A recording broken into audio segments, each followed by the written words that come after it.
Hello friend. स्वागत है आपका हमारे यूट्यूब चैनल टेक्नोलॉजी गुरुजी में।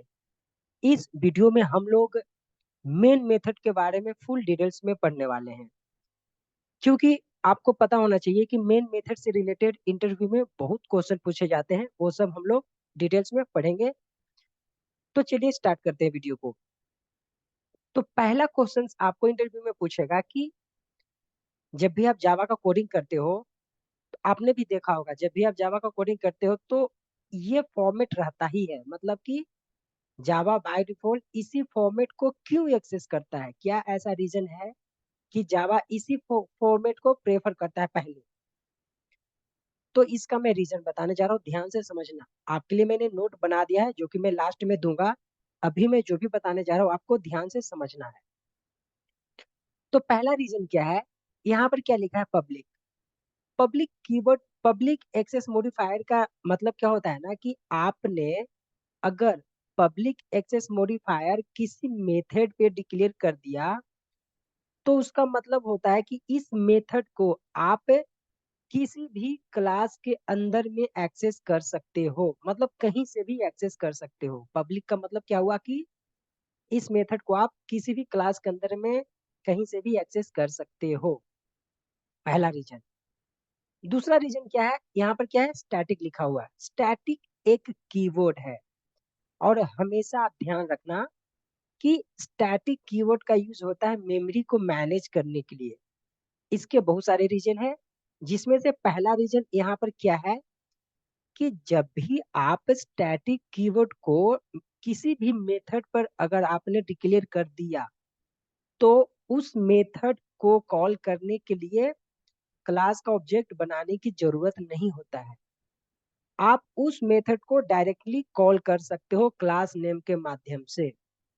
तो यहाँ पर मेमोरी मैनेज हो गया ना? कैसे? देखो, मैंने क्या बताया कि जैसे ही आप स्टैटिक कीवर्ड किसी भी मेथड पे डिक्लेयर कर दिया, मतलब कि उस मेथड को कॉल करने के लिए ऑब्जेक्ट बनाने की जरूरत नहीं है।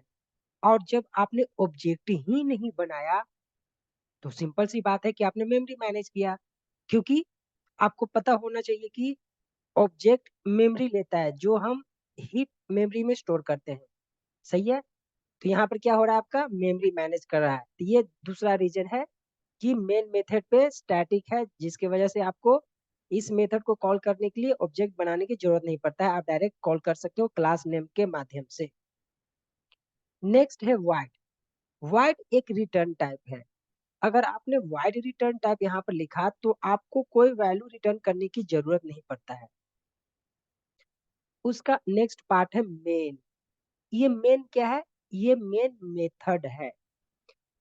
ये मेन मेथड जेवीएम के अंदर में कंपाइलर कॉन्फ़िगर किया हुआ रहता है पहले से। मतलब जेवीएम के अंदर में पहले से कॉन्फ़िगर किया हुआ है मेन मेथड। तो क्या होता है यहाँ पे कि जब भी आप जावा का कोडिंग लिखते हो, और जब जब आप रन करते हो जावा कोड को, तो जेवीएम के अंदर में जो कंपाइलर होता है, सबसे पहले मेन मेथड को ढूंढता है आपके कोड में कि आपके कोड में मेन मेथड है या नहीं है। अगर आपके कोड में मेन मेथड नहीं रहेगा, तो वो रन टाइम एरर दे देगा, जिसको हम बोलते हैं नो सच मेथड एरर। ठीक है? तो अगर जैसे ही आपके कोड में उसको मेन मेथड मिल गया, तो एग्जीक्यूशन स्टार्ट करेगा कहाँ से? मेन मेथड से। तो यहाँ पर ये भी एक इंटरव्यू में क्वेश्चन पूछा जाएगा आपसे कि जावा का प्रोग्राम में एग्जीक्यूशन कहाँ से स्टार्ट होता है? तो आप क्या बताओगे कि मेन मेथड से। जावा में मेन मेथड से ही प्रोग्राम का एग्जीक्यूशन स्टार्ट होता है। ठीक है? अब इस मेन मेथड को कॉल कौन करता है भाई? क्योंकि ये चीज बहुत लोगों को पता नहीं होता है। तो हमेशा याद रखना, इस मेन मेथड को कॉल कौन करता है? Main thread. इसका नाम है मेन थ्रेड। ये मेन थ्रेड का रिस्पॉन्सिबिलिटी होता है इस मेन मेथड को कॉल करना। अब आप बोलोगे ये सर, ये मेन थ्रेड क्या है? तो डोंट वरी, थ्रेड एक अलग ही बहुत बड़ा टॉपिक है जो कि हम लोग फुल डिटेल्स में पढ़ने वाले हैं। सिंपल आप समझो यहाँ पर कि मेन थ्रेड का रिस्पॉन्सिबिलिटी होता है मेन मेथड को कॉल करना। थ्रेड का मतलब क्या हुआ कि इंडिपेंडेंट एग्जीक्यूशन होता है। मतलब एक थ्रेड थ्रेड दूसरे थ्रेड से डिपेंड नहीं होता है, इंडिपेंडेंट एग्जीक्यूशन होता है। सो डोंट वरी, इसका मैं प्रूफ भी बताऊंगा कि मेन थ्रेड ही मेन मेथड को कॉल करता है। क्या प्रूफ है, तो ये मैं प्रूफ आपको दूंगा, डोंट वरी। अब यहाँ तक आपको समझ में आया। अब इसके अंदर में ये चीज क्या है, इस पार्ट को हम बोलते हैं कमांड लाइन आर्गुमेंट। अब कमांड लाइन आर्गुमेंट का यूज क्यों होता है, तो हमेशा याद रखना, कमांड लाइन आर्गुमेंट का यूज होता है यूजर से इनपुट लेने के लिए। अगर आपको मेन मेथड का बिहेवियर को कस्टमाइज करना चाहते हो, तो उसके लिए हम लोग यूज करते हैं कमांड लाइन आर्गुमेंट। अगर ये पार्ट कमांड लाइन आर्गुमेंट अगर आप नहीं लिखोगे ना, तो आप स्कैनर यूज नहीं कर सकते हो। तो कहने का मतलब क्या हुआ कि कमांड लाइन आर्गुमेंट का यूज होता है यूजर से इनपुट लेना, या फिर कस्टमाइज इनपुट के लिए हम लोग कमांड लाइन आर्गुमेंट यूज करते हैं। पॉइंट समझ में आ गया। अब यूजर इनपुट का मतलब आपको समझ में आ रहा है ना, जैसे आप लिखते हो ना कि इंटर द नंबर ऑफ 3 4, ऐसा मतलब कंसोल पे लिखते हो ना, जब आप कोड को रन करते हो तो आता है कि enter the number of this this. तो वो क्या है, कमांड यूजर इनपुट है ना, आप बाहर से इनपुट दे रहे हो। तो वो कब आप यूज करोगे, जब आप इसके मेन मेथड के अंदर में ये कमांड लाइन आर्गुमेंट यूज करोगे। ठीक है।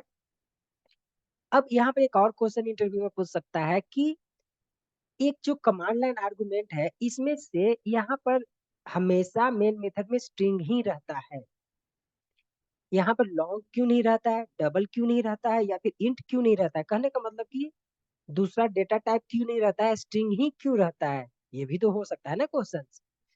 तो इसका मेन दो रीजन मैं बताने जा रहा हूँ। पहला रीजन कि जो स्ट्रिंग क्या है ना, यहाँ पर एक कॉमन मोस्ट यूज होने वाला ऑब्जेक्ट है। क्या है, स्ट्रिंग कॉमन मोस्ट यूजर का जो ऑब्जेक्ट यूज होता है वो है पहला रीजन। ये समझ में आया आपको, नहीं देखो, कॉमन मोस्ट मतलब आप बोलते हो ना कि यार सबसे ज्यादा क्या यूज हो रहा है जावा में, तो एक कॉमन है जो कि ऑब्जेक्ट के लिए यूज ज्यादा होता है। ये पहला रीजन ये है। दूसरा इंपॉर्टेंट रीजन क्या है ना, कि इस स्ट्रिंग को आप किसी भी डेटा टाइप में इजिली कन्वर्ट कर सकते हो। अगर मान लो कि स्ट्रिंग से आपको इंट में कन्वर्ट करना है या फिर अदर डेटा टाइप में कन्वर्ट करना है, तो आप इजिली कर सकते हो। ये रीजन है। तो आपको समझ में आ गया कि बाय डिफॉल्ट जावा इसी फॉर्मेट को क्यों एक्सेस करता है। ये सब रीजन था।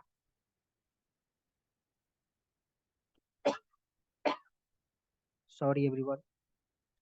अब मैं आपको प्रैक्टिकली इसका बताने जा रहा हूँ कि आपको मैंने बताया था कि इस मेन मेथड को मेन थ्रेड कॉल करता है। ठीक है, ये तो समझ में आ गया कि जावा बाय डिफॉल्ट इसी फॉर्मेट को क्यों एक्सेस करता है। ये सब रीजन था। अब बताओ कि ये सब बेनिफिट हो रहा है ना जावा को, इसलिए बाय डिफॉल्ट इसी फॉर्मेट को यूज करता है। तो पहले इसका मैं प्रैक्टिकली दिखा देता हूँ कि देखो, ये मेरा एक्लिप्स है, ये सब मैंने आपको समझा दिया। अब देखो, मान लो कि आपको प्रूफ चाहिए कि इस मेन मेथड को मेन थ्रेड कॉल करता है, तो सिंपल सी मैं क्या कर रहा हूँ कि एक मैं थ्रेड क्रिएट करने जा रहा हूँ। ठीक है, इसका नाम मैंने टी रख दिया, equal to thread dot dot current thread. ठीक है, करंट थ्रेड का मतलब कि आपको बताएगा कि इस मेन मेथड को कौन सा करंट थ्रेड कॉल कर रहा है। अब इसको जानने के लिए हम क्या करते हैं, एसओपी में इसको प्रिंट कर देते हैं सिंपल। मैंने टी को यहाँ पर रख दिया, या फिर टी डॉट गेट नेम। मतलब गेट नेम का मतलब क्या हुआ कि मुझे उसका नेम चाहिए, किसका, थ्रेड का नेम चाहिए। ठीक है, अब इसको मैंने सेव किया। अब मैं रन पे जैसे क्लिक करता हूँ, तो आपका थ्रेड का नेम जो होगा ना, इस इस थ्रेड इस मेन मेथड को जो कॉल कर रहा है, जो थ्रेड कॉल कर रहा है, उसका नेम आपको दे देगा। तो मैंने रन किया। अब आपका आउटपुट क्या आया, मेन। तो ये मेन क्या है, ये मेन आपका थ्रेड है। यही मेन थ्रेड आपको इस मेन मेथड को कॉल कर रहा है। समझ में आ रहा है। तो ये आपको मेन थ्रेड का नेम यहाँ पर बता दिया। ये वीडियो थोड़ा लंबा हो गया है। मैं पहले आपको स्क्रीनशॉट आप इसका स्क्रीनशॉट निकाल लो फटाफट। मैं नेक्स्ट वीडियो में आपको बताऊंगा कि मेन मेथड को ओवरलोड कर सकते हैं या नहीं कर सकते हैं। उसके बाद मैं बताऊंगा कि मतलब बहुत तरह के इंटरव्यू में जो क्वेश्चन पूछे जाते हैं वो सब हम लोग नेक्स्ट वीडियो में डिटेल्स में देखेंगे। आप यहाँ से पहले स्क्रीनशॉट निकाल लो वन बाय वन। वीडियो को पॉज करके आप स्क्रीनशॉट निकाल लेना। तो ये तो आज के वीडियो में समझ में आया कि बाय डिफॉल्ट जावा इसी फॉर्मेट को क्यों यूज करता है। नेक्स्ट वीडियो में हम लोग देखेंगे कि क्या हम लोग मेन मेथड को ओवरराइड या फिर ओवरलोड कर सकते हैं या नहीं कर सकते हैं। दूसरा क्वेश्चन क्या हम देखेंगे कि क्या मेन मेथड के विदाउट मेन मेथड हम किसी प्रोग्राम को रन कर सकते हैं या नहीं कर सकते हैं।